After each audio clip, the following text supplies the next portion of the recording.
Crime s'installe ce soir dans le nord-ouest de la France pour vous raconter 3 faits divers qui ont bouleversé toute une région. Crime en Normandie. C'est tout de suite.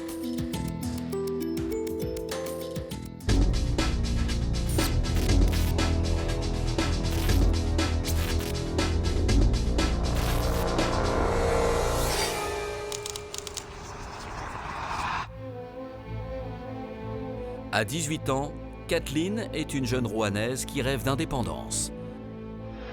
Un souhait qui se concrétise en octobre 2013 lorsqu'elle quitte le cocon familial et s'installe en colocation. Mais 6 mois plus tard, le rêve vire au cauchemar.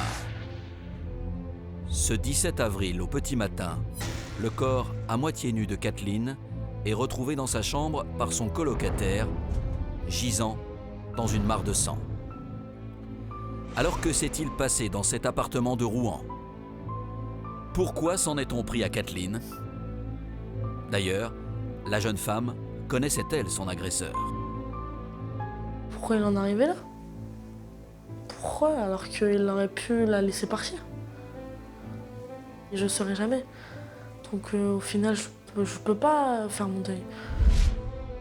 Le 10 avril 2015, Laure, une jeune Normande de 18 ans, pousse la porte de la gendarmerie de Pacy-sur-Eure. Elle a une révélation à faire. La jeune femme accuse le directeur du centre équestre de la commune d'Épied de l'avoir violée à plusieurs reprises. Une plainte qui va déboucher sur une insoupçonnable affaire de pédophilie qui dure depuis plus de 20 ans. Alors, qui se cache derrière le directeur de ce centre équestre?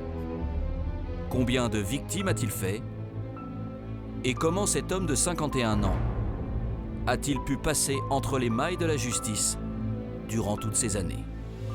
Il va tout nier ou alors il va dire que c'était des relations consenties, que tout le monde était toujours d'accord, ou comme il a pu dire pour moi que que c'était un fantasme pour moi, alors que on voit la personne, c'est le fantasme de personne.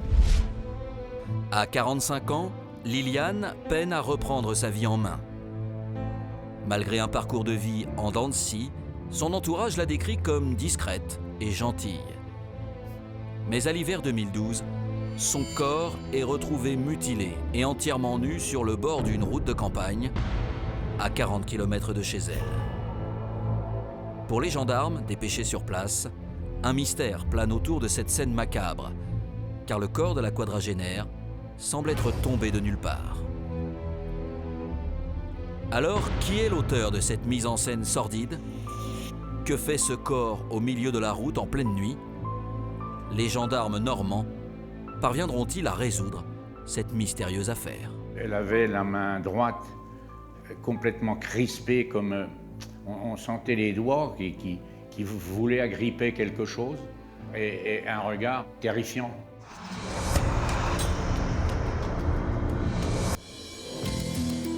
Crime en Normandie se rend d'abord à Rouen, capitale de la région.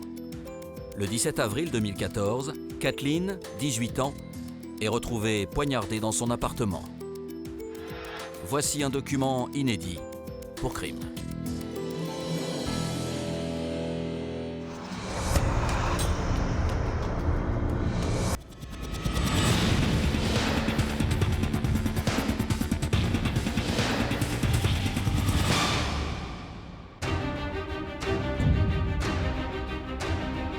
Dans l'affaire qui va suivre, vous allez découvrir une dramatique histoire de trahison dont l'issue a été fatale pour Kathleen. Un meurtre qui a bouleversé une ville tout entière et surtout la famille de cette jeune Rouennaise de 18 ans éprise de liberté. J'avais vraiment confié ma fille parce que j'avais vraiment confiance en lui. Je le considérais comme un vrai frère, comme un vrai ami. Donc j'ai pas compris pourquoi il m'a trahi, pourquoi il a fait ça, quoi.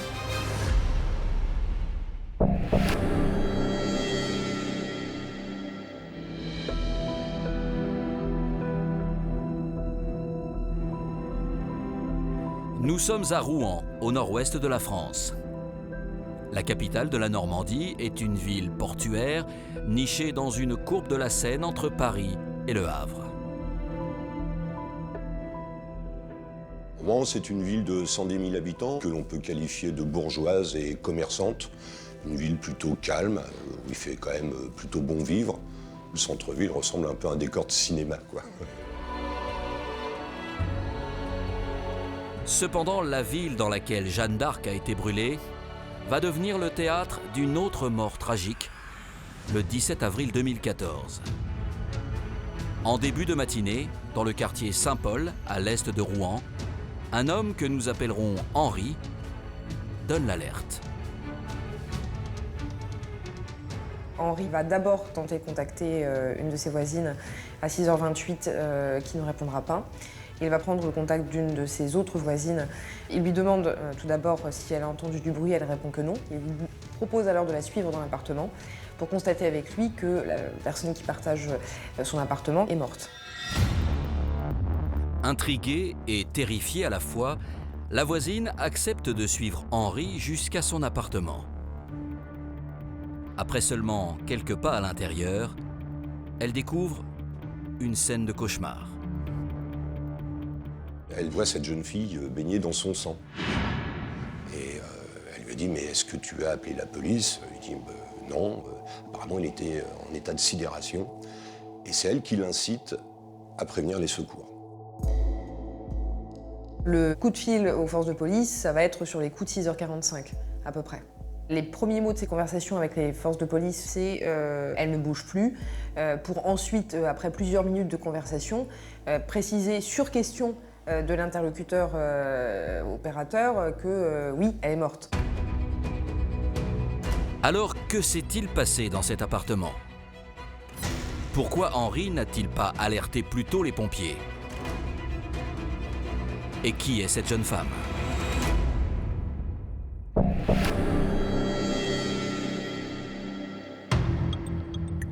Moins de 10 minutes après avoir été prévenue, la police judiciaire de Rouen ainsi que les pompiers prennent possession de l'appartement d'Henri. Ils ne peuvent que constater le décès de la jeune femme. Elle s'appelait Kathleen. Elle était la colocataire d'Henri et avait seulement 18 ans.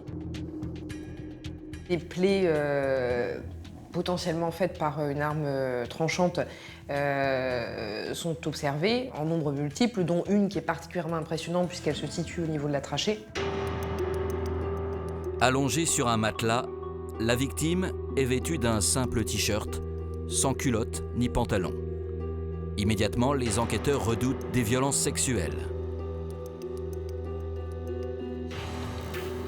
S'il ne relève aucun désordre en particulier, ni de traces d'effraction, les policiers sont frappés par un détail troublant. Il y a une odeur de détergent, de produits ménagers qui laisse les enquêteurs penser que la scène du crime a été nettoyée. Au pied du corps, les enquêteurs retrouvent un couteau qui semble propre. Face aux policiers, l'habitant des lieux assure qu'il n'a rien vu. Il sait seulement que Kathleen a participé à une soirée et qu'elle est rentrée tard. Mais une fois de retour, ils se seraient disputés et Henri aurait alors décidé de sortir s'aérer l'esprit. Il dit qu'il est rentré tôt, après une balade, une partie de la nuit dans les rues de Rouen, et que la porte était ouverte. Alors lui dit qu'il est rentré, qu'il a découvert le cadavre, qu'il a tenté de la réanimer. Tandis que le corps de la victime est emmené au centre médico-légal pour y être autopsié, la police judiciaire de Rouen a la lourde tâche de prévenir Katharina, sa mère. Les deux femmes avaient prévu de se voir dans la journée. J'attendais un enfant et je devais lui apprendre. Et ce jour qui devait être un beau jour, ça a été le plus moche jour de ma vie, quoi. Cette disparition soudaine est aussi douloureuse qu'incompréhensible pour les proches de la jeune femme. Aucun d'entre eux n'aurait imaginé un tel drame. Kathleen, c'est une personne gentille, adorable, sympathique, respectueuse, toujours là pour les personnes quand elles en ont besoin si elle peut.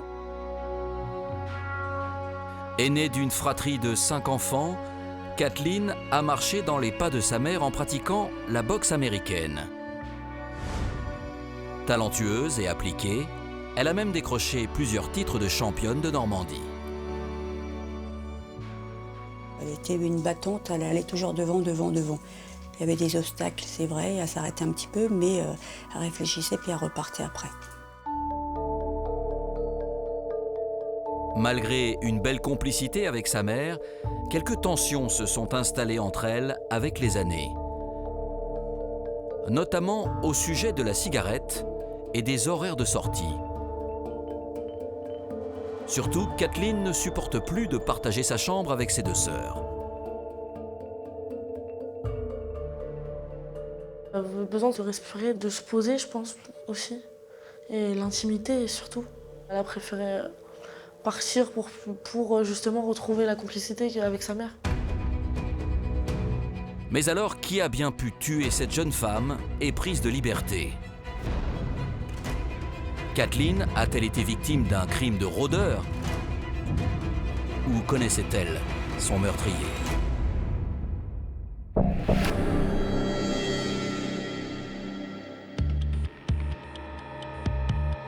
Dans les locaux de la SRPJ de Rouen, les enquêteurs reçoivent les résultats de l'autopsie de Kathleen. Ils apprennent que la jeune fille a succombé à un assaut d'une grande violence. 13 plaies au total effectuées par une arme piquante et tranchante vont être recensées. 7 en région thoracique, 5 en région abdominale. Des lésions de défense sont également observées, ce qui permet de convaincre que Kathleen a résisté à son agresseur. Il y a au moins 2 coups qui ont été mortels, dont un à la carotide. Et là, la jeune fille se serait effectivement vidée de son sang. Au même moment, la famille et les amis de Kathleen se réunissent devant la maison de sa mère, encore sous le choc. On était à peu près une 50aine et on s'est tous rejoints devant chez Kathleen jusqu'à où elle était en colocation. C'était pour rendre hommage à Kathleen, pour nous aussi la laisser partir et lui dire au revoir une dernière fois. Mon esprit, mon âme, il n'était pas là, donc je marchais comme une morte déjà moi-même, donc j'étais pas là, j'étais entourée de mes enfants et j'avançais sans voir ce qu'il y avait autour de moi de toute façon. Qui a bien pu commettre ce crime odieux? Interrogé à ce sujet, Henri donne une piste aux enquêteurs. S'agirait d'un voisin qui habite dans l'immeuble et dont il est assez convaincu que ce voisin fournirait Kathleen en stupéfiant ou aurait en tout cas un sentiment amoureux à son égard. Or, il se trouve que ce voisin, que nous appellerons Maxime, était présent à la même soirée que Kathleen, quelques heures avant son meurtre. Fort de cette information, le suspect est placé en garde à vue. Maxime est effondré lorsqu'on lui annonce les raisons de son placement en garde à vue. Il s'explique immédiatement, se montre coopératif. Sans plus attendre, les policiers normands vérifient son alibi. Les investigations vont permettre de faire le point de l'emploi du temps de Maxime, de constater qu'il ne peut être présent à l'heure de l'acte criminel. Les policiers relâchent Maxime et l'écartent totalement de leur liste des suspects. En revanche, Henri, qui s'est empressé de l'accuser, intrigue les enquêteurs. D'autant plus que son témoignage est friable. Il dit être parti un peu avant minuit. Et le problème, c'est qu'aucune vidéosurveillance n'atteste de sa présence dans les rues de Rouen. Henri nous explique qu'il regagne d'appartement à 4h15 du matin. Le contact avec la voisine est intervenu à 6h30. Il existe donc un laps de temps de 2 heures où on n'a aucune explication. Encore plus surprenant, la police judiciaire a identifié de l'ADN d'Henri sur une trace de sang et un ongle cassé de Kathleen à proximité du corps. Devant ces indices compromettants, la SRPJ place l'homme de 53 ans en garde à vue. Il dit qu'il est absolument pour rien dans cette affaire, quoi, qu'il a trouvé le corps, qu'il a prévenu peut-être un peu tardivement les secours, mais il était paniqué, il a complètement paniqué. Ce qui explique effectivement les quelques heures qu'il a passées finalement auprès du corps. Des explications qui ne convainquent pas les policiers rouennais. Ils sont de plus en plus persuadés que le colocataire de Kathleen ne leur dit pas toute la vérité. En s'intéressant à son profil, ils réalisent qu'Henri ne se confiera pas facilement. Né à La Réunion, l'homme a connu un parcours de vie très chaotique.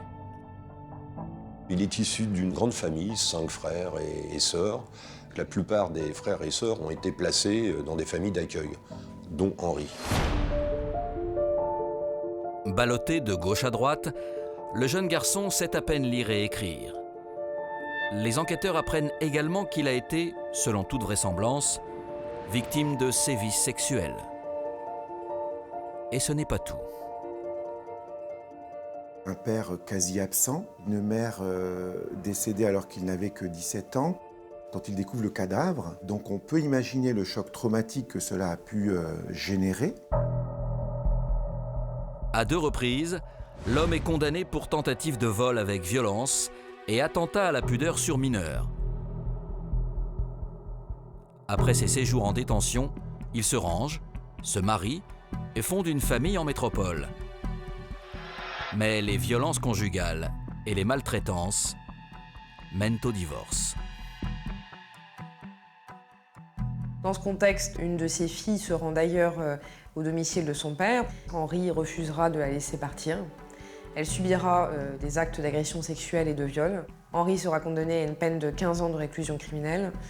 Il le niera et s'estime injustement condamné.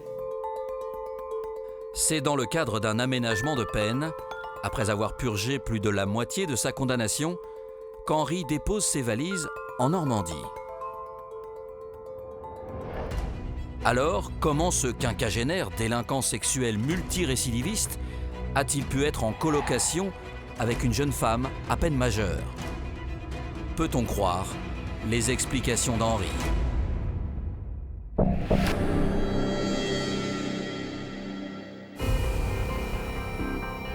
À Rouen, le SRPJ essaie de déterminer dans quelles circonstances la victime est devenue la colocataire de leur suspect numéro 1. Au cours de leurs investigations, les policiers réalisent que c'est en fait Katharina, la mère de Kathleen, qui la première a rencontré Henri. Ils ont fait connaissance en 2012, alors qu'ils travaillaient tous les deux dans les cuisines d'un foyer de réinsertion. Il était malheureux, mais en même temps, il croyait beaucoup en Dieu. Donc moi, ça m'a permis d'aller un peu plus vers lui aussi, parce qu'on allait ensuite après à l'église ensemble, on lisait la Bible ensemble. C'est vrai qu'on a tissé des liens assez proches, quoi. Une amitié naît entre eux, et Henri se confie même sur son passé. Lorsque celui-ci évoque la condamnation dont il a fait l'objet et invoque, selon lui, l'injustice de cette condamnation, elle le croit volontiers. Henri affirme qu'il a été victime d'un complot de sa femme afin d'obtenir le divorce. Katharina lui fait confiance et l'invite même à partager des repas de famille chez elle avec sa fille. Henri cherchait quelqu'un et il avait besoin d'aide pour l'aider à écrire, faire ses démarches et tout ça. Donc lui, il m'a proposé, si tu veux, je peux l'héberger, l'histoire que ça se calme entre vous deux. Une proposition qui convient absolument à tout le monde. Elle a besoin de gagner un peu en indépendance. Cette colocation apparaît comme un excellent compromis, parce que je crois que la colocation devait coûter une 50aine d'euros, quoi. Katharina lui confie son enfant. Super, avec l'idée quand même de faire en sorte que sa fille se redresse. Quoi de plus démonstratif que quelqu'un vous offre son enfant pour vous accorder du crédit? C'était vraiment pour l'aider, quoi. Parce qu'il y a eu aussi, quand il était au travail, il a tenté 3 fois de se suicider. Donc j'ai eu beaucoup de pitié pour lui. Henri cède sa chambre à Kathleen et occupe un clic-clac dans le salon. La jeune femme jubile. Pour la première fois de sa vie, elle a une chambre pour elle toute seule. Mais alors que les premiers temps se passent à merveille, des tensions s'installent. Au fur et à mesure des semaines, il devenait plus agressif, il l'appelait tout le temps pour savoir où elle était, ce qu'elle faisait quand elle comptait rentrer. Une présence de plus en plus pesante pour Kathleen, qui se plaint à sa mère. Elle me disait, maman, il est trop collant, il me surveille tout le temps, il me laisse plus faire ce que je veux, il veut que je sois sa boniche. Son caractère avait changé, quoi. Katharina s'en mêle, mais Henri ne cesse pas pour autant de faire des reproches et d'insulter la jeune femme.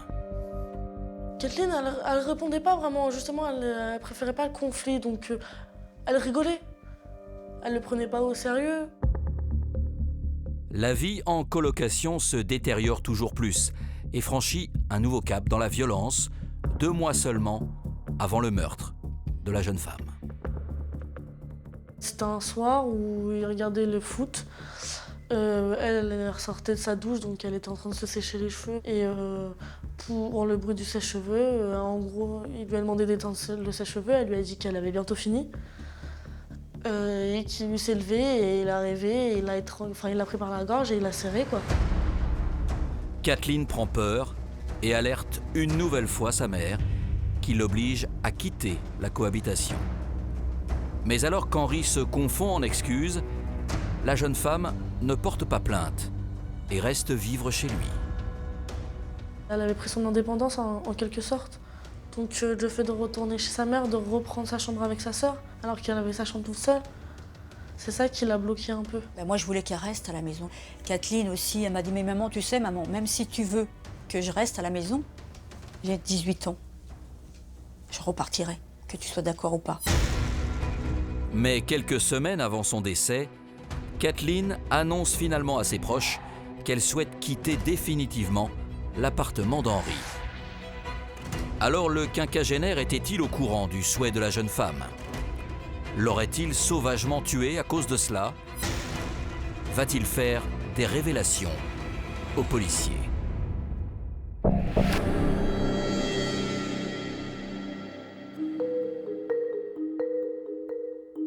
Dans les locaux de la SRPJ de Rouen, Henri, en garde à vue, continue de clamer son innocence. Il se permet même de pointer du doigt l'attitude de Kathleen. Pour Henri, cette jeune fille est quand même assez manipulatrice. Elle l'aguiche avec des jupes un peu courtes. Elle mène une vie de patachon. Elle a de mauvaises fréquentations. Elle ne l'écoute pas. C'est une sale gamine, c'est une sale gosse qui n'en fait qu'à sa tête, quoi. Et alors que Henri, lui, estime qu'il est plus ou moins son tuteur. Malgré ses propos acerbes à l'égard de Kathleen, Henri a des vues sur elle. Il s'est d'ailleurs confié à des personnes de son entourage. L'une d'elles explique qu'il souhaite avoir des relations sexuelles avec elle, mais qu'elle se refuse à lui. Les deux confirment qu'ils sont convaincus de ce qu'Henri est amoureux de Kathleen, mais surtout qu'il leur a confirmé qu'il ne la laisserait pas partir et que si elle devait partir, il la tuerait. Des menaces que l'homme de 53 ans aurait très bien pu mettre à exécution. Henri est décrit comme quelqu'un de frustre, quelqu'un dont le parcours a été émaillé par la violence, quelqu'un qui ne ressent pas l'empathie, quelqu'un qui n'est pas non plus en mesure d'être dans une véritable reconnaissance des actes qui ont pu être les siens. Par rapport à son histoire, avec ce moment clé qu'a été la disparition de la mère, cette angoisse-là fait qu'il y a un syndrome de paranoïa qui va se développer et chaque personne, chaque élément susceptible de venir contrecarrer son projet de résurrection va être considéré comme une menace. À la police judiciaire de Rouen, les enquêteurs reçoivent les derniers résultats d'analyse réalisés dans l'appartement de leur suspect numéro 1. Ils apprennent alors que des traces de sperme d'Henri ont été retrouvées sur l'une des culottes de Kathleen et dans son vagin. Henri, lui, dit que en fait, cette relation était consentie. La jeune fille, c'est elle qui est venue le chercher parce qu'elle était, elle était un peu saoule, elle avait fumé, elle avait passé une soirée. Un scénario impossible pour ses proches. Elle a eu qu'un homme dans sa vie et elle n'était amoureuse que de lui. Donc ça veut dire même quand elle n'était plus avec cet homme-là, elle pensait qu'à lui. Il l'a forcée, il n'y a pas d'autre solution. Je vois pas Kathleen faire ça, surtout avec un homme de cet âge-là. Mais faute de preuves, la piste du viol est abandonnée par les enquêteurs. Après 48 heures de garde à vue, Henri est mis en examen pour homicide volontaire. Contre toute attente, 2 ans après son placement en détention provisoire, l'un de ses codétenus demande à être entendu. Il aurait des révélations à faire. Ils décrivent des confidences qui sont faites par Henri, qui sont extrêmement précises, notamment sur sa culpabilité, sur la localisation des coups qu'il a portés, sur sa volonté de nettoyer, en partie du moins, la scène de crime, et sur les craintes d'avoir laissé des traces qui permettent de le confondre. Alors, quelle sera l'issue du procès d'assises? Henri va-t-il reconnaître les faits? Comment la mère de Kathleen vivra-t-elle la confrontation avec son ancien ami?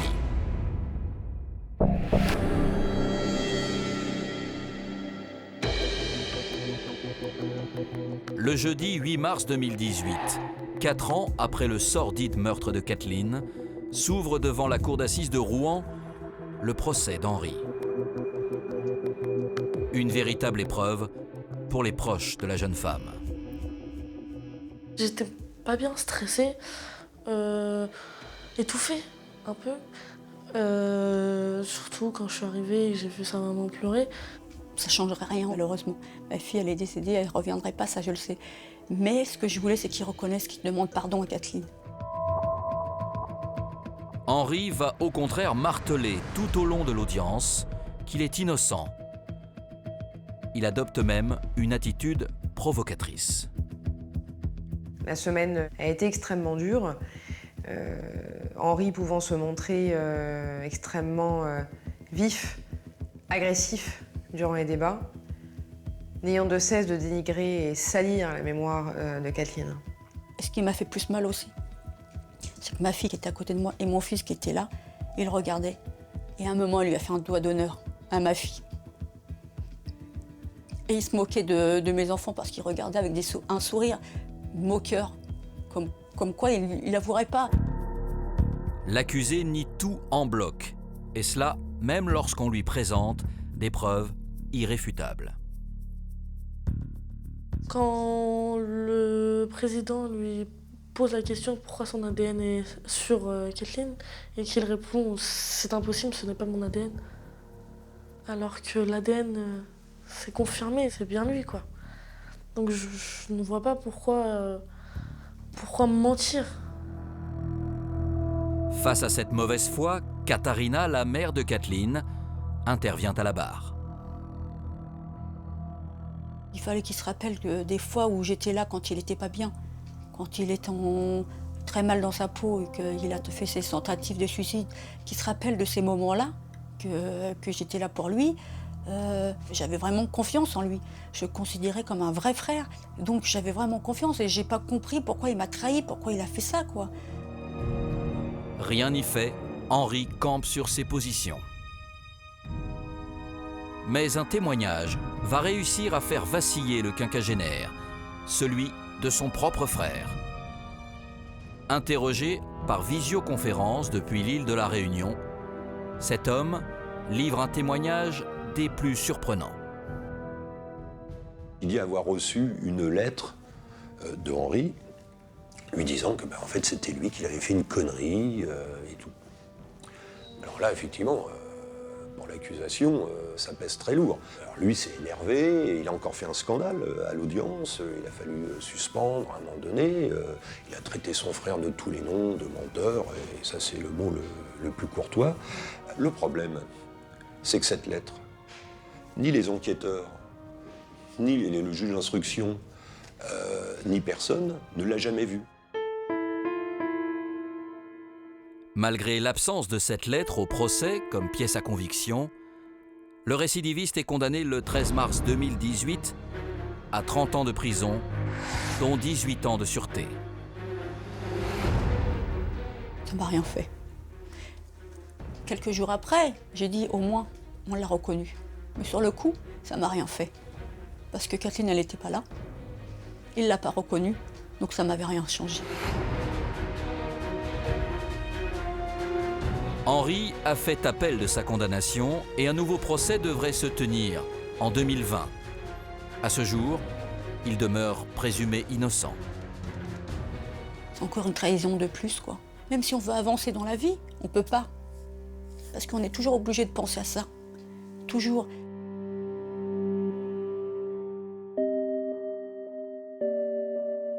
Aujourd'hui, 4 ans après les faits, sa meilleure amie Priscilla et sa mère Katharina restent désemparées par la mort tragique de Kathleen. Profondément marquées, elles ont perdu tout espoir de connaître un jour la vérité.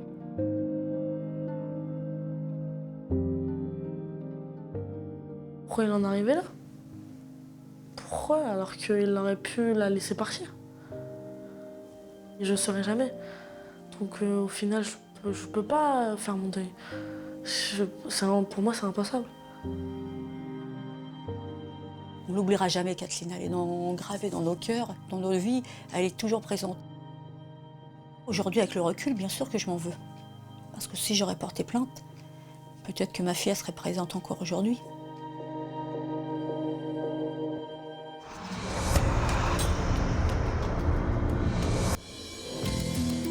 Crime en Normandie s'installe maintenant dans l'Eure, en pleine campagne, dans le petit village d'Épied. Au printemps 2015, le directeur d'un centre équestre est accusé d'avoir violé plusieurs de ses cavalières. Découvrez cette histoire bouleversante pour Crime.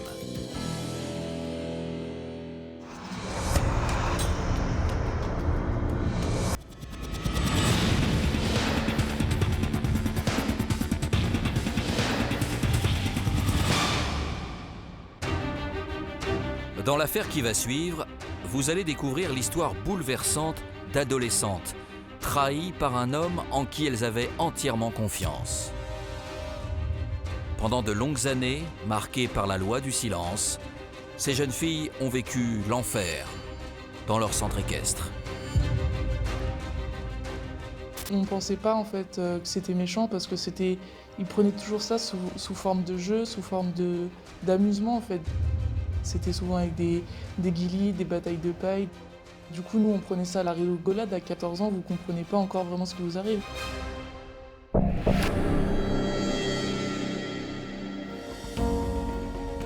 Nous sommes à Épied.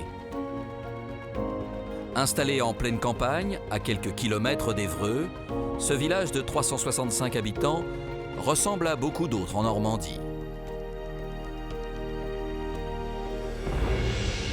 Mais au printemps 2015, une affaire troublante va mettre en exergue la commune de la pire des manières. Le 10 avril, une jeune femme que nous appellerons Laure se présente à la gendarmerie de Pacy-sur-Eure. Elle a 18 ans, un peu plus de 18 ans, et elle explique aux gendarmes qu'elle a subi les assauts du directeur du centre équestre où elle montait à cheval. Et elle est inquiète. Elle veut parler parce qu'elle est inquiète pour les autres. L'homme que la jeune femme accuse de l'avoir violée s'appelle Pascal. Ces faits auraient commencé en 2013 et se seraient arrêtés il y a 1 an. Si les gendarmes enregistrent la plainte de Laure, un élément dans son témoignage les interpelle. Donc elle explique que dans un premier temps, Pascal lui a imposé ses faits et qu'au fur et à mesure du temps, Pascal lui a fait croire qu'une relation amoureuse était entre deux. Face aux enquêteurs, Laure assure qu'elle a été complètement bernée. Elle dit, mais bon, là, j'ai 18 ans, je me rends compte que c'était pas le cas. Je ne connaissais rien à ça. C'est ce qui m'a fait croire de ça. Mais pourquoi Laure a-t-elle décidé de porter plainte 1 an après les faits? Le directeur du centre équestre, âgé de 51 ans, est-il coupable de ces viols? Et a-t-il fait d'autres victimes?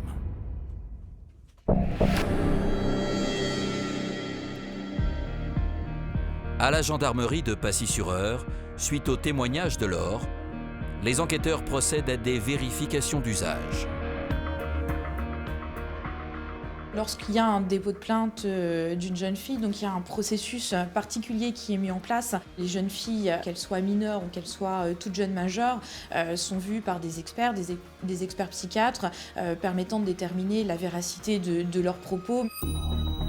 Tandis que les experts estiment tout à fait crédible le témoignage de la jeune femme, Laure va apporter une preuve matérielle aux gendarmes normands. Elle va avoir l'honnêteté de montrer son téléphone portable. Et dans ce téléphone portable, il y a un grand nombre de SMS reçus. Il y a des échanges de textos avec Pascal, avec des mots qu'on pourrait qualifier de mots doux, et qui attestent effectivement d'une relation intime entre les deux. Les gendarmes ne sont pas les seuls à mener leur enquête. La mère de Laure, qui vient d'apprendre l'objet de la plainte de sa fille, décide d'interroger l'entourage de cette dernière. Sa mère téléphone à une de ses amies en disant « Écoute, voilà ce que vient de faire Laure. Toi, est-ce que tu as subi quelque chose ?» Mais au téléphone, la jeune fille, que nous appellerons Coralie, reste silencieuse. En fait, j'ai pas tout de suite répondu. Et je pense que c'est ça qui a fait qu'elle a su. Et elle m'a dit « réponds-moi ». Et à partir de ce moment-là, en fait, j'ai tout sorti. J'ai tout raconté de A à Z. Coup de théâtre. Coralie aurait, elle aussi, été victime de Pascal. L'adolescente de 17 ans est même convaincue que d'autres filles ont également été abusées par leur directeur. À son tour, Coralie questionne une certaine Anna, qui fréquente également le centre équestre. Je lui ai dit, écoute, je viens de tout raconter à la mère de Laure. Est-ce que toi, ça t'est arrivé aussi? Et elle s'est mise à pleurer devant moi. Du coup, à ce moment-là, j'ai compris.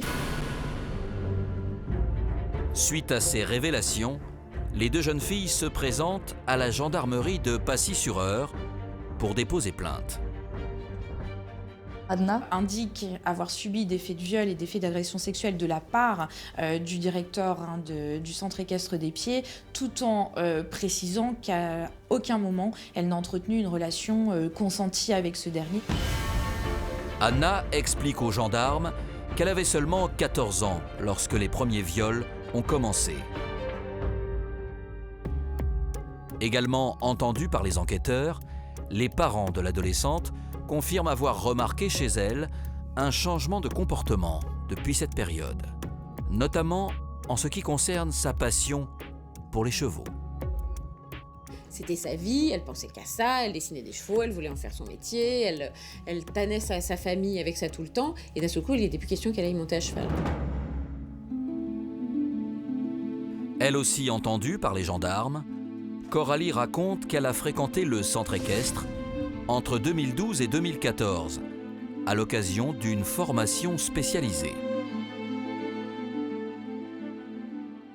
Quand je suis arrivée en stage chez lui, j'ai vraiment accroché dès le début. Où je m'entendais très bien avec le personnel, avec les autres personnes qui montaient avec moi. Pascal a vu que je portais une réelle attention au sport, que j'y passais pratiquement tout mon temps. Mais au terme de sa première année de stage, tout bascule pour la jeune fille, lorsqu'elle découvre la face cachée de Pascal. On ne pensait pas en fait que c'était méchant parce que il prenait toujours ça sous forme de jeu, sous forme d'amusement en fait. C'était souvent avec des guilis, des batailles de paille. Du coup, nous, on prenait ça à la rigolade. À 14 ans, vous ne comprenez pas encore vraiment ce qui vous arrive. Mais avec le temps, Pascal va encore plus loin. Ça va s'aggraver à partir du moment où il va commencer à passer ses mains sous les vêtements. Coralie assure que sa vie était devenue un enfer et qu'elle ne compte plus les fois où elle a dû repousser Pascal.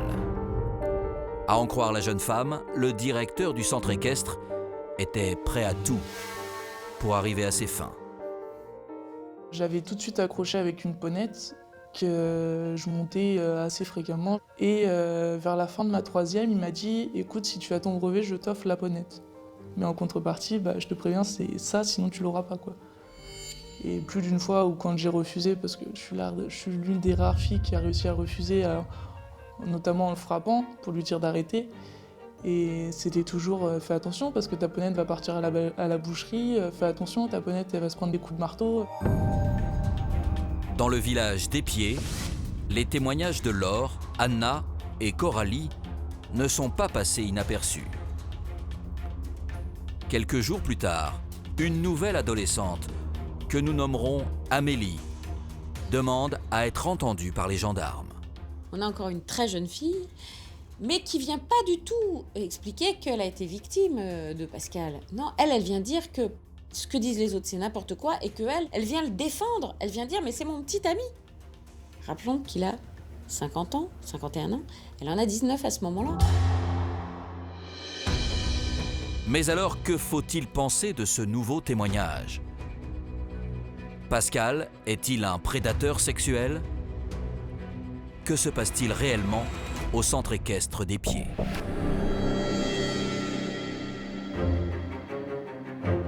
À Pacy-sur-Eure, les enquêteurs prennent note de la déposition d'Amélie. Mais ils ne sont pas au bout de leur surprise. Au cours de la nuit, la jeune fille va avoir une longue discussion avec sa mère.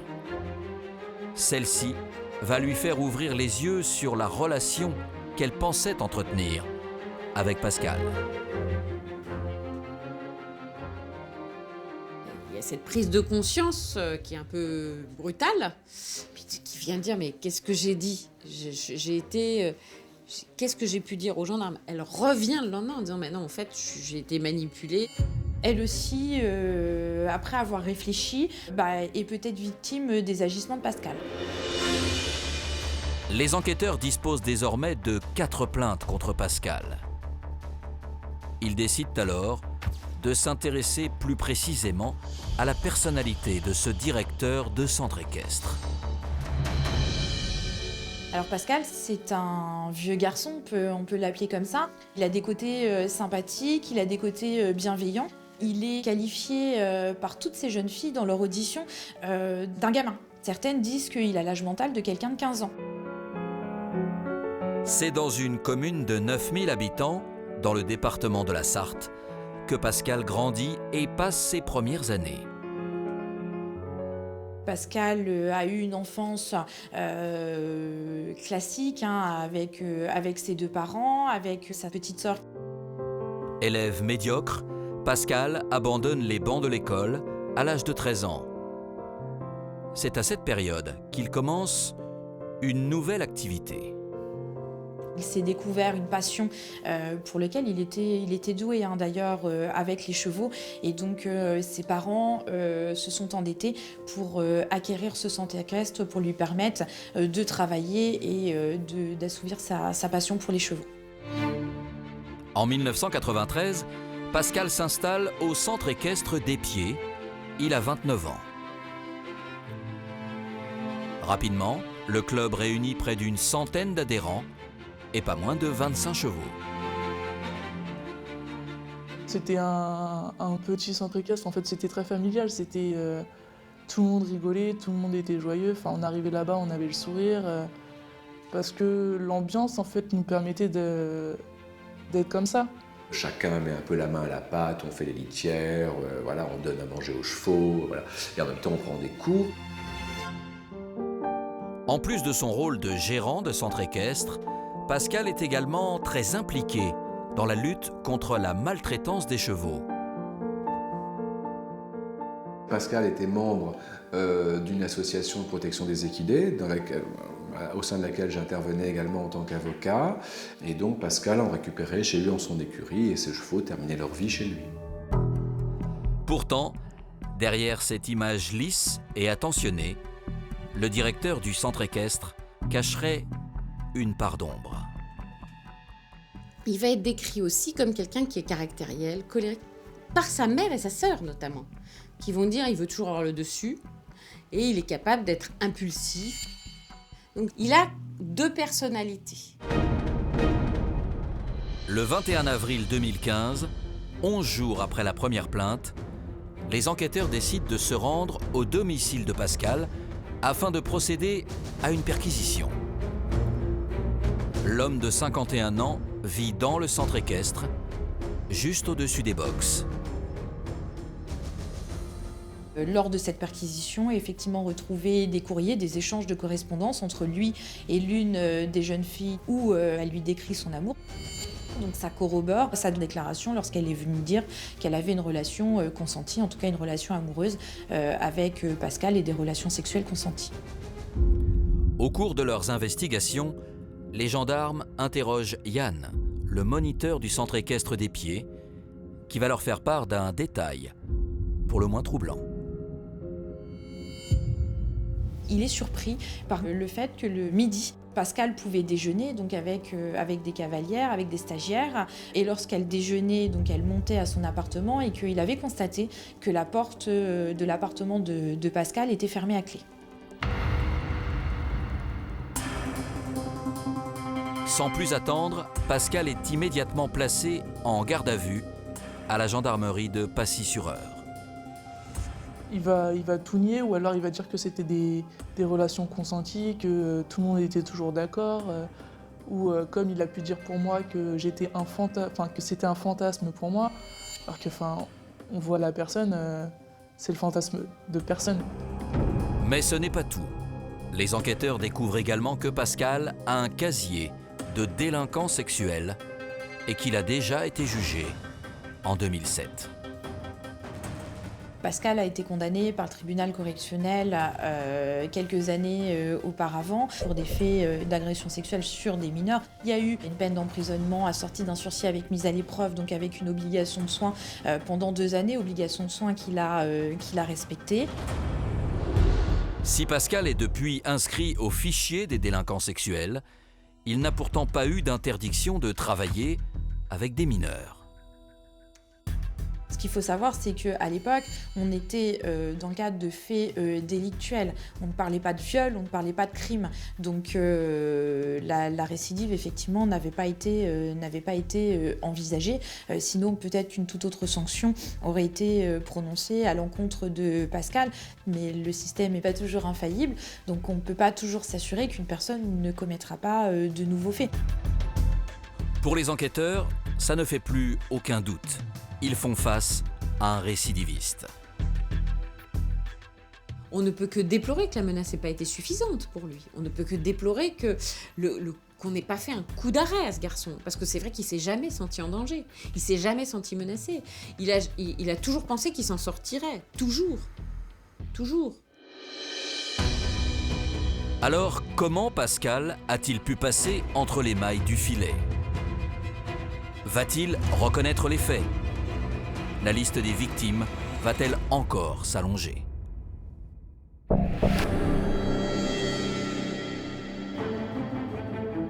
En Normandie, la garde à vue de Pascal et ses antécédents judiciaires font les gros titres de la presse. Cette médiatisation pousse d'autres jeunes femmes à se manifester. C'est notamment le cas d'Irène, une mère de famille, âgée de 30 ans. Elle indique avoir été victime des agissements de Pascal dans les années 94. Donc bien avant sa première condamnation. Elle va venir expliquer que le mercredi matin, tôt, sa maman la déposait au centre équestre. Et qu'à ce moment-là, Pascal vit dans son mobil-home, qu'elle doit aller le réveiller, qu'il enfile une robe de chambre bleue, qu'il la prend sur ses genoux et elle explique qu'il la touche. Que ces faits se reproduisent à chaque fois, chaque mercredi. Elle explique qu'elle est paralysée. Elle avait 9 ans. Mais le témoignage de la jeune femme ne s'arrête pas là. Elle va expliquer qu'à l'époque, elle avait fini par parler à sa mère, mais pourtant, aucune plainte n'avait été déposée. Alors que des plaintes s'accumulent contre le directeur du centre équestre, les enquêteurs réalisent que Pascal suit à chaque fois le même mode opératoire. Un fil conducteur de par le jeune âge des jeunes filles qui se manifestent, de par les témoignages indiquant que y a des mains baladeuses lorsque il y a des jeux de paille sur la poitrine, sur les fesses, par l'octroi effectivement que dénoncent certaines de cadeaux, de privilèges lorsque elles se laissent faire. Beaucoup de plaignantes indiquent avoir été menacées et que les menaces en fait, qu'elles décrivent sont plus ou moins les mêmes. C'est-à-dire de mettre les chevaux à la boucherie ou en menaçant leur famille. Systématiquement, Pascal s'attaque à des adolescentes entre 14 et 18 ans qui sont vulnérables et souvent en rupture familiale. En fait, on est toutes tombées dans son piège au moment où, en fait, chacune de nous avait des problèmes, que ce soit familiaux, que ce soit à l'école, que ce soit à l'extérieur. En fait, au moment où ils voyaient qu'on était au plus mal, donc moi pendant le divorce de mes parents, ils faisaient toujours en sorte de se rapprocher de nous, d'être « je serai là pour toi, si tu as besoin, appelle-moi, je viendrai te chercher ». Et en fait, c'est à ce moment-là que lui, il commençait son processus pour nous attraper, en fait. Mais alors, comment Pascal a-t-il pu sévir autant d'années sans être inquiété par la justice? Ces agressions sexuelles et ces viols auraient-ils pu être évités? Que vont révéler les expertises psychiatriques au sujet du directeur du centre équestre?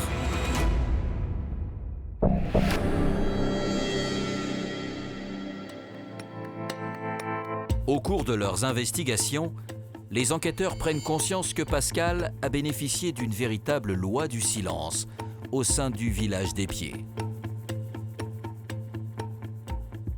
On a l'impression que tout le monde savait que peut-être des choses se passaient au centre équestre de Pascal avec les stagiaires, en tout cas avec les cavalières, et que personne ne disait rien. En fait, les rumeurs, c'était souvent « emmène pas tes enfants là-bas parce que cet homme-là, en fait, il a un penchant pour les très jeunes filles. » Une rumeur, pourtant, était véridique. Avant sa condamnation de 2007, Pascal avait déjà fait parler de lui.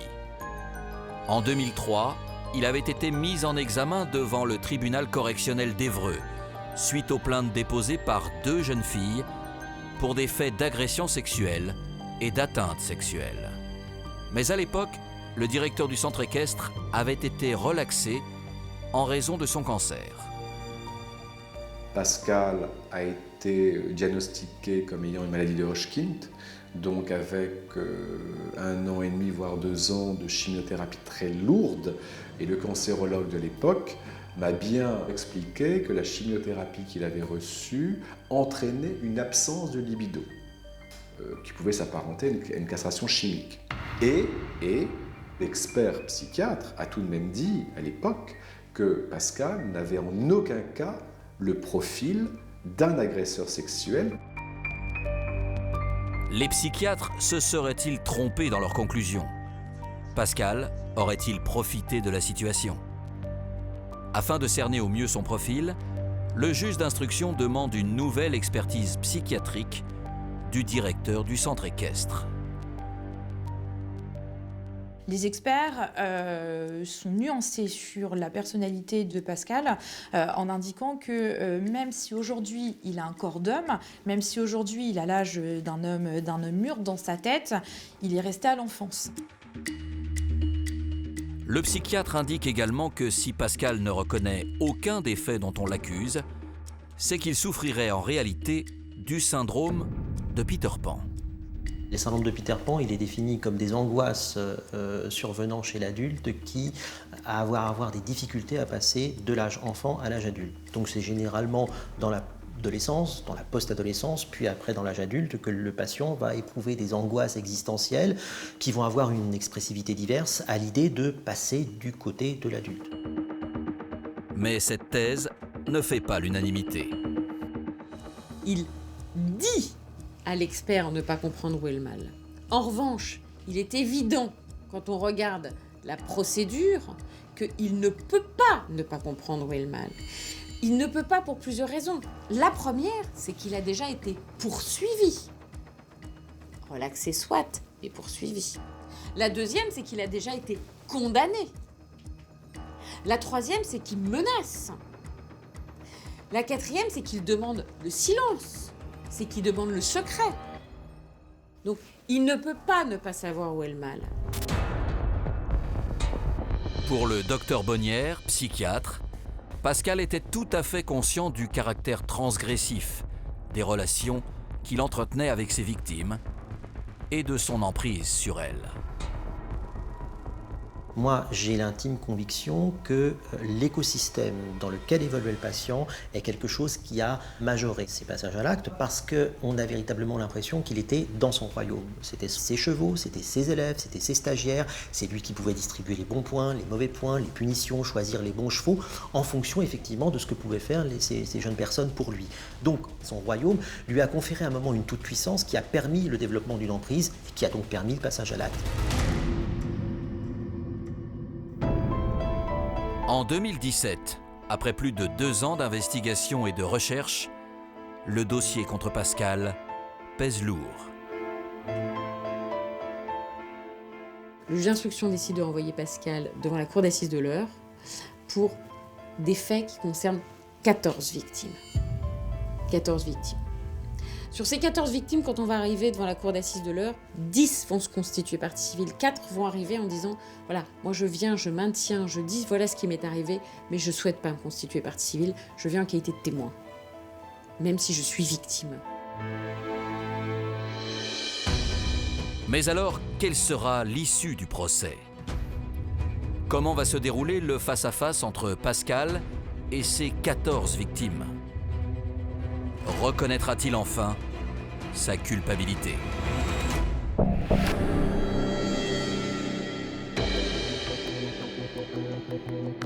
Le 16 octobre 2018, soit près de 3 ans après la première plainte déposée contre Pascal, le procès s'ouvre devant la cour d'assises de l'Eure.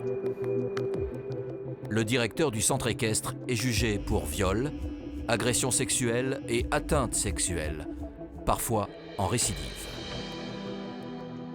Alors l'atteinte sexuelle, elle est forcément sur mineur de moins de 15 ans, parce que l'idée c'est que on touche un enfant, donc on n'a même pas besoin de se poser la question de son consentement ou pas, c'est un enfant, donc c'est une atteinte sexuelle, c'est un délit. C'est dans une ambiance pesante que les 14 victimes se retrouvent face à Pascal. Forcément, ça fait toujours peur de revoir son agresseur. On se dit comment ça va se passer, comment il va nous regarder, comment il va être. Est-ce que en le voyant, il va pas nous regarder d'une façon où on va se sentir menacé, donc finalement on va plus rien dire. Alors même si on était tout ensemble, donc on s'est tous retrouvés, ça nous a pas empêché que dès qu'il est rentré dans la salle, on s'est tous effondrés. Appelé à la barre, Pascal reste sur sa version. L'homme de 54 ans nie toutes les accusations et assure même qu'il est victime d'un complot. Ce que j'attendais vraiment, en fait, c'est que il avoue en fait tout ce qu'il avait fait. Qu'il arrête de nier, qu'il arrête de dire c'est pas vrai, c'est moi la victime dans l'histoire. Donc il se victimise en disant mais je ne comprends pas pourquoi ils font ça. Alors souvent il faut lui faire répéter monsieur on vous entend pas, monsieur parlez plus fort. Il est évident que quand il donnait des cours, qu'il était au milieu d'une carrière, il parlait fort. Mais là, on ne l'entend pas. C'est un petit filet de voix. Pour les 14 victimes, Ce procès est avant tout l'occasion de libérer leurs paroles. C'est notamment le cas d'Armelle, abusée par Pascal, alors qu'elle n'avait que 15 ans. Elle arrive à la barre, elle prend une grande respiration et là elle dit « Je suis contente d'être là, je suis contente que vous m'écoutiez parce que finalement il y avait la petite dans ma tête, la petite Armelle de 15 ans et là devant moi j'ai des adultes et les adultes qui sont devant moi là ils vont m'écouter, ils vont écouter la petite Armelle. »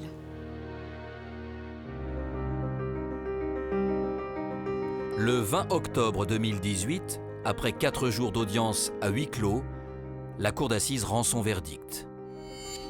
Pascal est finalement condamné à 20 ans de réclusion criminelle. Il a également interdiction d'exercer une activité professionnelle en contact avec des mineurs. La cour prononce également 2 acquittements, un total et un partiel. Ça fait toujours plaisir, le fait qu'il soit reconnu comme coupable. Alors malheureusement pas pour tout le monde, parce qu'il y a une personne qui n'a pas été considérée comme victime. Pascal, lui, n'accepte pas ce verdict. Il a été anéanti. Il a été anéanti parce que, après ces 4 jours de débat, lui, son positionnement n'a pas changé. Il est toujours sur ces relations qui étaient consenties. Pour autant, aucun appel n'a été interjeté.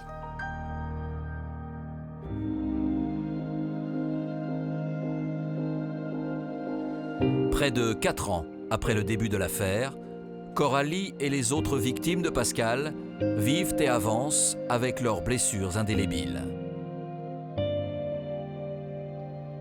Trahis et agressés parfois très jeunes, toutes peinent aujourd'hui à accorder à nouveau leur confiance.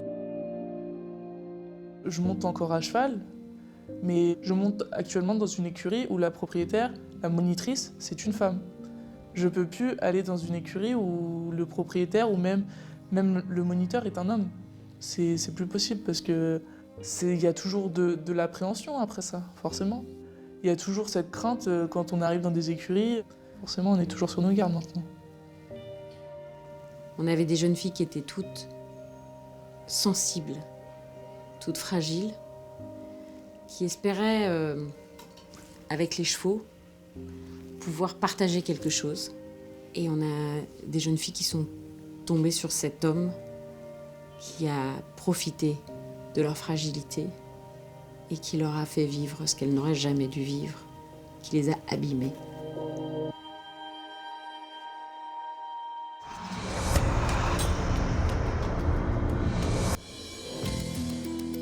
Crime en Normandie se dirige maintenant à Feugères, un village de la Manche, situé dans l'ouest de la région.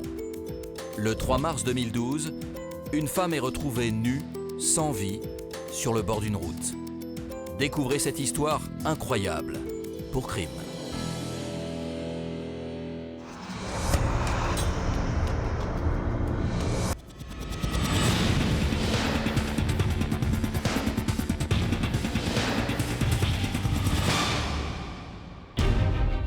Dans l'affaire qui va suivre, vous allez découvrir une enquête complexe sur le meurtre sordide d'une femme retrouvée nue sur une route de campagne.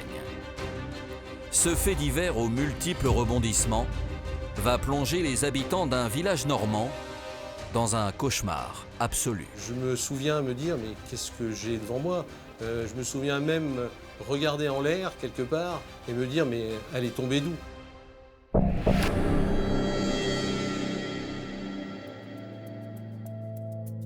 Nous sommes à Feugères, un modeste village situé dans le département de la Manche.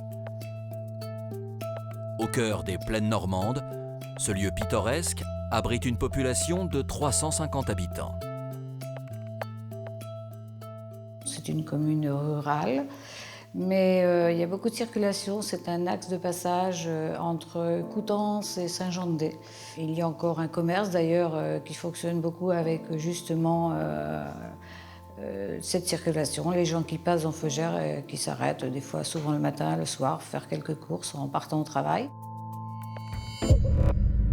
Le 3 mars 2012, Alors que la nuit a recouvert le ciel de Feugères, Michel, un habitant et ancien maire de la commune, regarde la télévision avec son épouse. Quand tout à coup, à 21h30, on entend frapper dans nos volets. Le temps de la surprise passé, on ouvre le volet. Et c'est un ami agriculteur à Feugères qui me dit « Michel, tu auras un cadavre devant chez toi ». Bien que choqué par cette révélation, Michel n'écoute que son courage et se rend à l'endroit indiqué par son ami agriculteur. Il s'agit d'un bord de route en pleine campagne. Sur place, une poignée de secondes suffisent à l'homme de 84 ans pour saisir toute l'horreur de la scène. Je me suis trouvé en présence d'un corps nu. Premier abord, j'ai pensé à une jeune fille. Elle avait la main droite complètement crispée, comme on sentait les doigts qui voulaient agripper quelque chose. La main gauche le long du corps et un regard terrifiant. Terrifiant, ce regard, je crois que je le garderai longtemps parce que c'est terrible. Un regard de souffrance, en fait, extrême. Malgré le choc, Michel entend au loin les sirènes des secours et des gendarmes, déjà prévenus, qui arrivent à toute allure. Alors qui est cette femme et comment s'est-elle retrouvée dans cette situation? Quel terrible scénario vont découvrir les enquêteurs?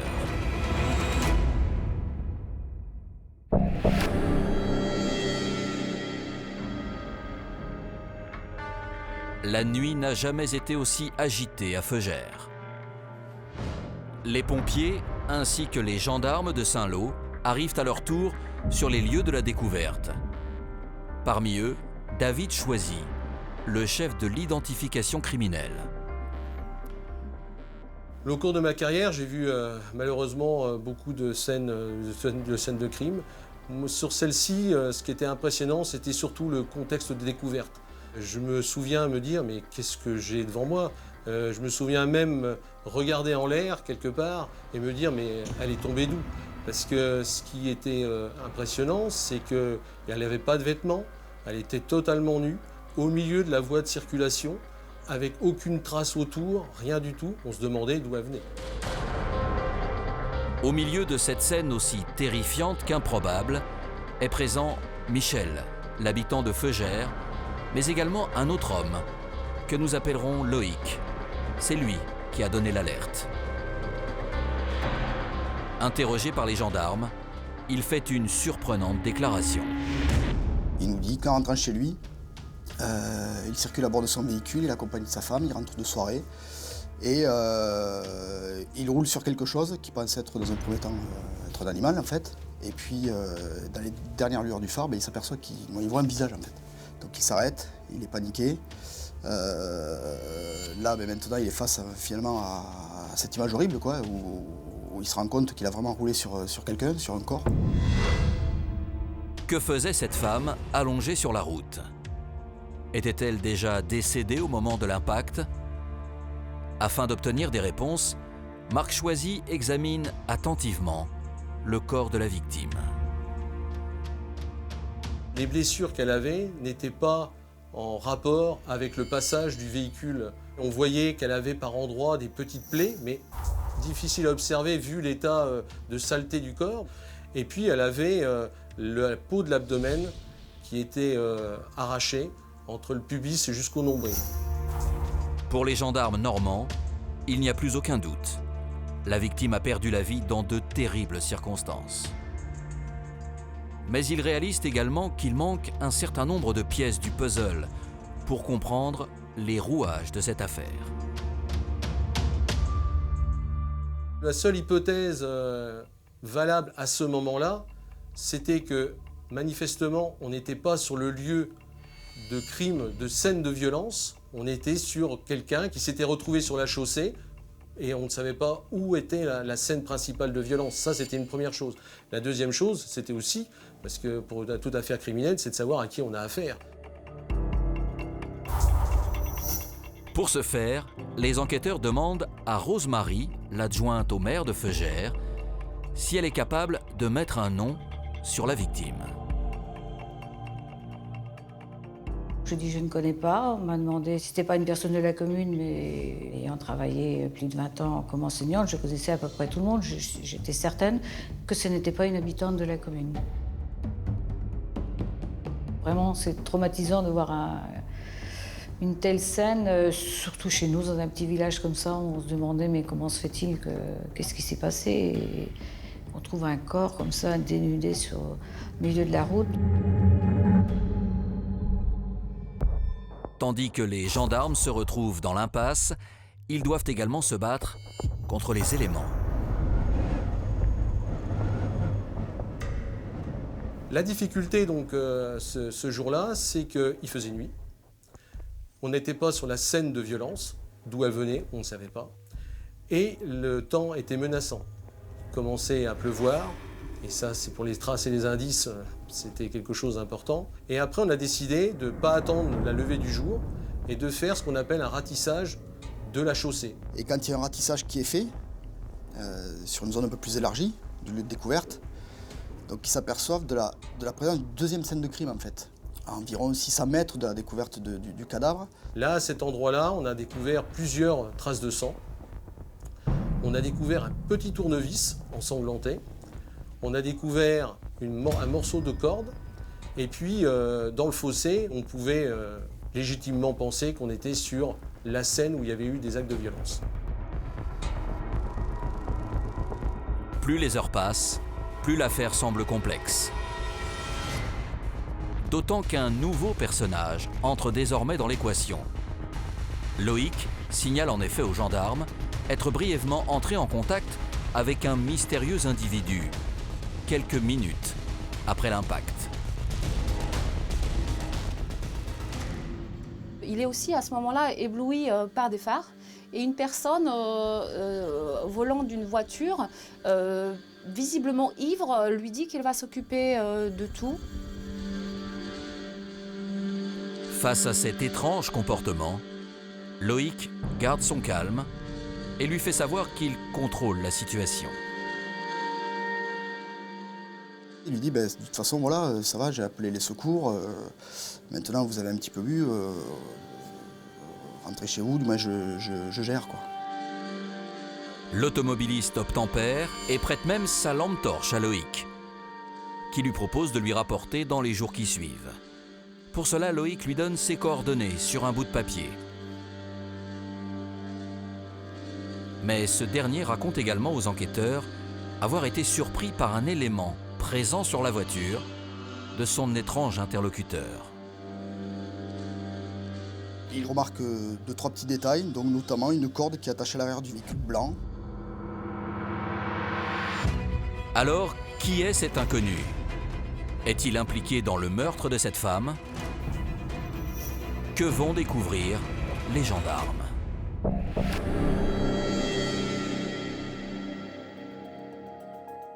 Le lendemain, le 4 mars 2012, au CHU de Caen, le médecin légiste rend ses conclusions.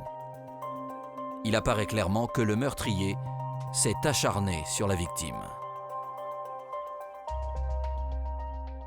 L'autopsie va révéler de mémoire une centaine de plaies un peu partout sur le corps, mais notamment au niveau de la poitrine, au niveau des fesses, donc de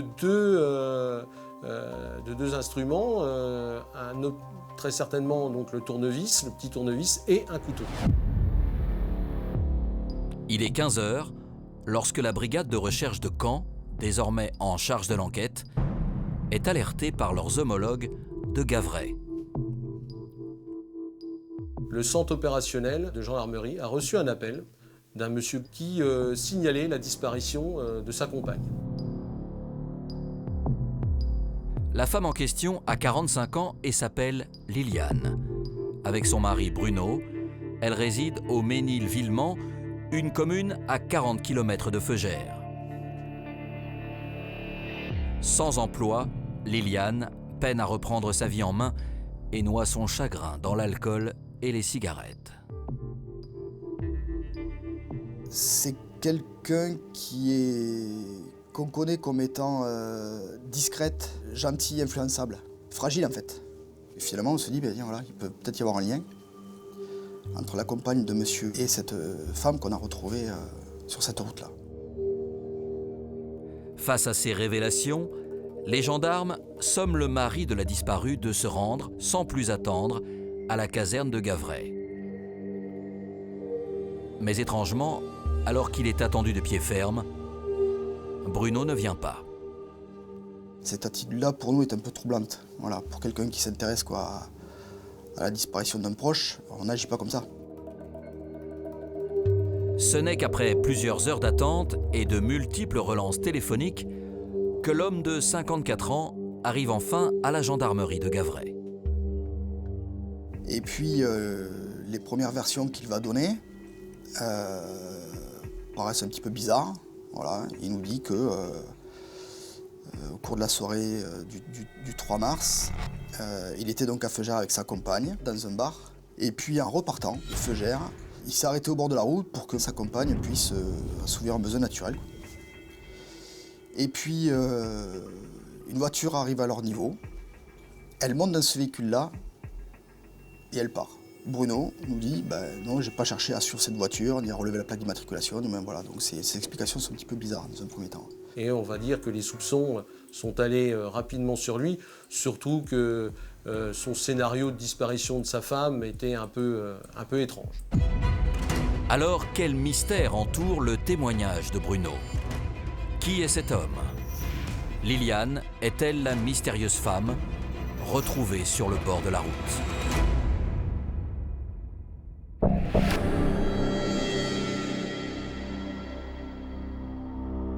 À la gendarmerie de Gavray, une unité de la brigade de recherche de Caen vient prêter main forte.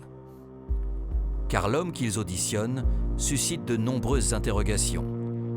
Afin de mieux cerner ce personnage, les enquêteurs décident de s'intéresser à son profil. Originaire de Normandie, Bruno a eu 5 enfants d'une première union. Tout juste séparé, il fait la connaissance de Liliane en 1994. Ils se sont rencontrés sur un lieu de travail, il y a 10 ans auparavant.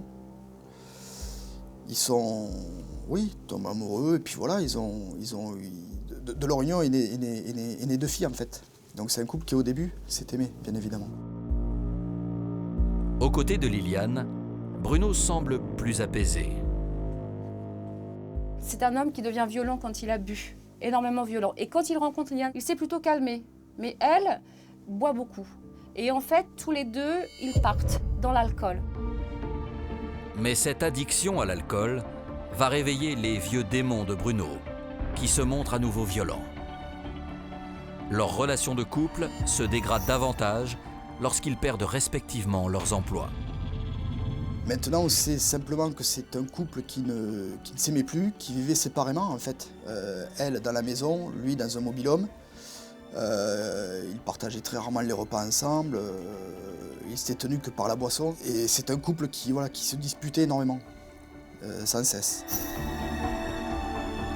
Un jour, tandis qu'il frappe Liliane plus fort que les autres fois, cette dernière décide de déposer plainte contre son conjoint. En 2010, il est condamné pour des violences sur sa compagne et les enfants sont enlevés. Alors cette condamnation est-elle en lien avec la mystérieuse disparition de Liliane? Son mari Bruno a-t-il livré tous ses secrets? Ou va-t-il finir par se confier aux enquêteurs?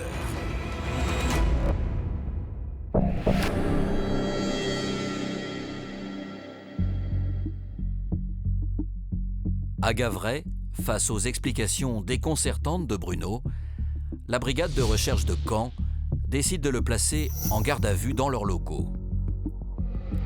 Mais tandis que l'homme de 54 ans est à nouveau interrogé, il va adopter un comportement des plus suspects.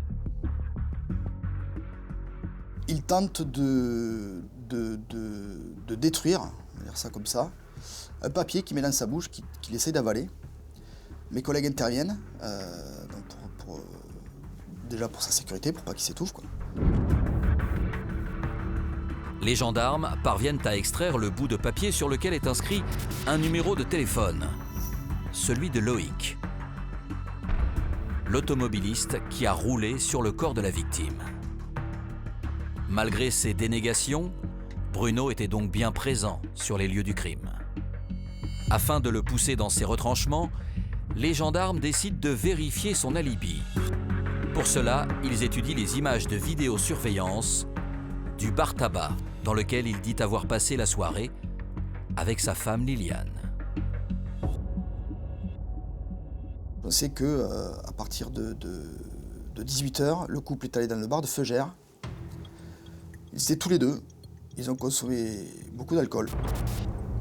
Il y avait du monde autour d'eux, mais personne ne leur prêtait attention. Aucune dispute n'éclate. Et à 19h10, le couple quitte le bar. Alors que ces images de vidéosurveillance confirment la présence de Liliane et Bruno à Feugère le soir du meurtre, les gendarmes perquisitionnent ensuite leur domicile. Nous allons découvrir un manteau qui appartenait à sa compagne, qui est encore humide, qui présente des taches de boue. Le même manteau que portait Liliane sur les images de vidéosurveillance. L'inspection de la voiture se montre encore plus prolifique. À l'ouverture du coffre, on retrouve un couteau ensanglanté, on retrouve des traces de sang un petit peu partout et on retrouve une grosse corde dont une petite partie avait été retrouvée sur les lieux. De retour à la gendarmerie de Caen, les enquêteurs confrontent Bruno à ses preuves irréfutables.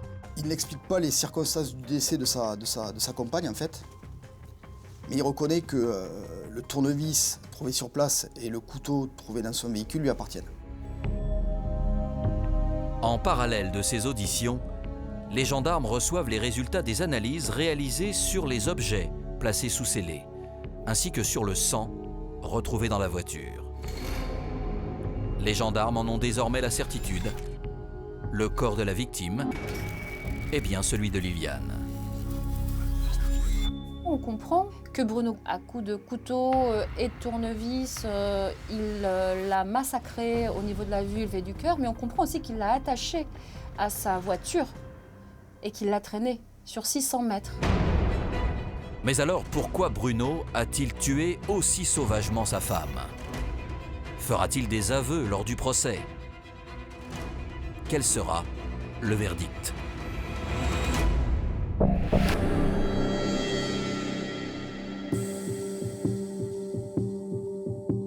Le 2 avril 2015, 3 ans après le meurtre sordide de Liliane, le procès de son mari Bruno s'ouvre devant la cour d'assises de Coutances. Afin de comprendre les circonstances du drame, les témoignages se multiplient. J'y ai participé en tant que technicien en identification criminelle, c'est-à-dire à raconter mes observations et mes prélèvements sur la scène de crime. Moi, lors de mon passage, j'avais quelqu'un qui avait l'impression d'être totalement ailleurs, en dehors du procès. Dès le premier jour d'audience, alors que l'accusé est lui aussi appelé à la barre, il change complètement de version.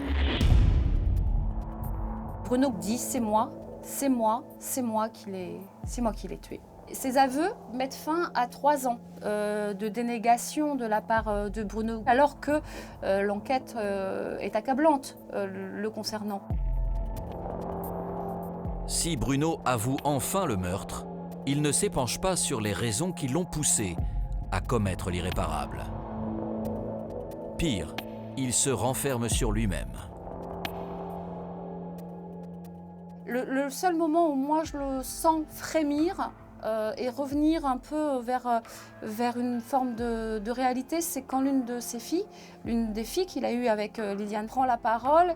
Et à ce moment-là, on sent que le père qui est en lui frémit.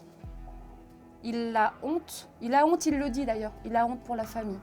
Il a honte d'être un meurtrier. Il dit s'être tu pour ne pas avoir le poids de la honte sur sa famille. Ce sentiment de honte est exacerbé lorsque la photo du corps sans vie de Liliane est projetée dans la salle. Je crois qu'on bascule tous. On bascule tous parce qu'on n'imagine pas qu'on puisse faire ça, qu'on puisse retrouver quelqu'un dans un état comme celui-ci. Elle a été traînée sur 600 mètres, nue, sur une route de campagne. Et à quel moment Liliane est morte? À quel moment son calvaire s'est arrêté? Ça, on ne le saura jamais, en fait. Présente, elle aussi, au procès, la fille aînée du couple va essayer par tous les moyens d'obtenir des réponses. Sa mère est morte, son père l'a tuée. Elle reste néanmoins attachée, effectivement, à son père à ce moment-là, en tout cas. Et elle lui demande, je cite toujours, « Papa, donne-moi les pages du livre qui me manquent pour comprendre pourquoi tu as tué si sauvagement maman. » Sa question reste vaine, et au terme de 3 jours d'audience, les jurés rendent leur verdict. Bruno est condamné à 30 ans de réclusion criminelle, assortie d'une peine de sûreté de 20 ans. Quand on apprend plus tard qu'il fait appel, on comprend qu'il est toujours dans son mur, il est toujours emmuré, il est toujours dans le déni. Et que finalement, même par rapport à ses enfants, il n'admet pas la peine qui lui est infligée. Lors de ce nouveau procès, au mois de juin 2016, Bruno, plus prolixe, déclarera être rentré dans une rage folle à la suite d'une dispute sur fond d'alcool.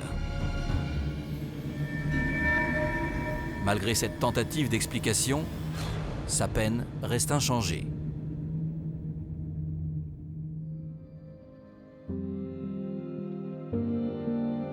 Aujourd'hui, 7 ans après les faits, la disparition de Liliane laisse une douleur indélébile dans le cœur de ses proches. À Feugères, cette route de campagne renverra à jamais un souvenir atroce. Les habitants de Feugères n'ont pas oublié cette affaire, mais je pense qu'on n'oubliera pas parce que c'est quand même un événement un peu extraordinaire. C'est pas tous les jours, et heureusement que l'on a ce genre d'événement dans sa commune. Il y a parfois des événements tragiques, mais là, c'était vraiment, ça dépassait tout ce que l'on peut imaginer, je crois.